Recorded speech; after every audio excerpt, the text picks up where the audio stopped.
afternoon, Professor. My name is Rashawn Huff, and today my speech is going to be about uh, why I think that police need more training. So, starting off, I feel like police need more training in society now because, especially this year, there were a lot of riots, there were a lot of wrongful deaths, if that's what your moral compass is. Um, a lot of people are angry right now, and they're angry at police. Now, police officers have to, they're the people that we look to, they're the people that we call when we're in trouble. If there's a murder going on or we're being robbed, what do we call? 911. So 911 should be able to come to the scene and handle the problem without an escalation of force. We all have brothers, sisters, aunts, uncles, and to see someone's son or daughter or brother or sister be taken away by a police officer, whether it was justified or not, is morally wrong. Statistics wise, it's a growing problem. Police shootings have gone up 7% recently from beginning of 2020 to November. It's gone up from 200 to almost 300 shootings of police officers.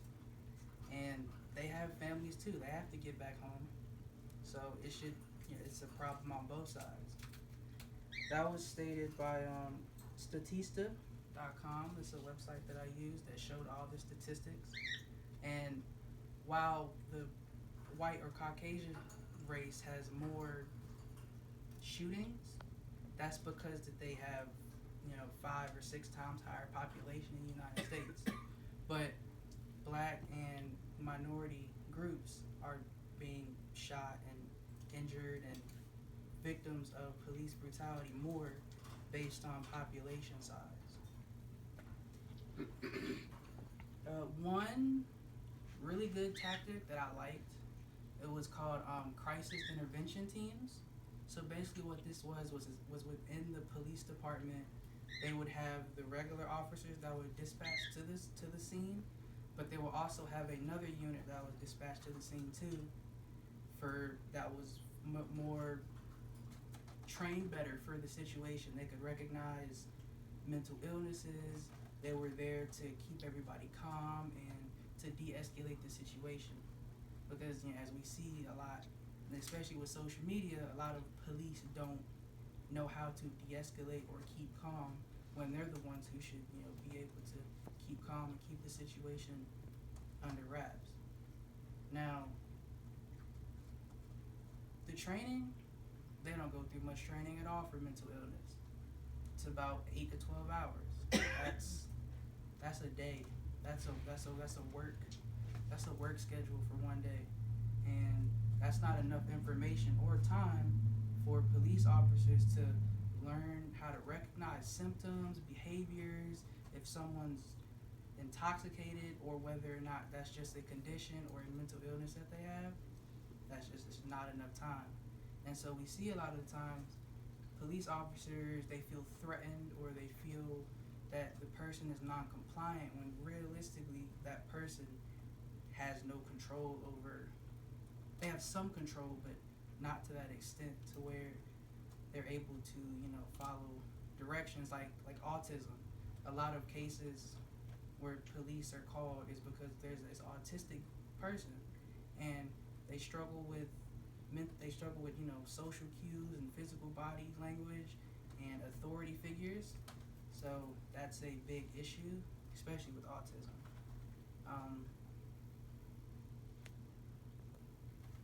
But my whole standpoint from it was, I feel like, especially with the crisis intervention teams, there should be medical professionals, not EMS or doctors, but people who work in that field that can travel maybe with police officers or whenever there's a case that needs to be handled like that, they can travel with them to help the police officer identify if this person is truly a threat or if this person struggles from some sort of illness or condition that they have no control over.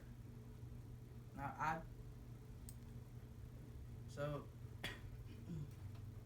in in today's world, you know, everybody wants to be safe. Everybody wants to go to work and make ends meet and get back home to their family safe and sound at the end of the day.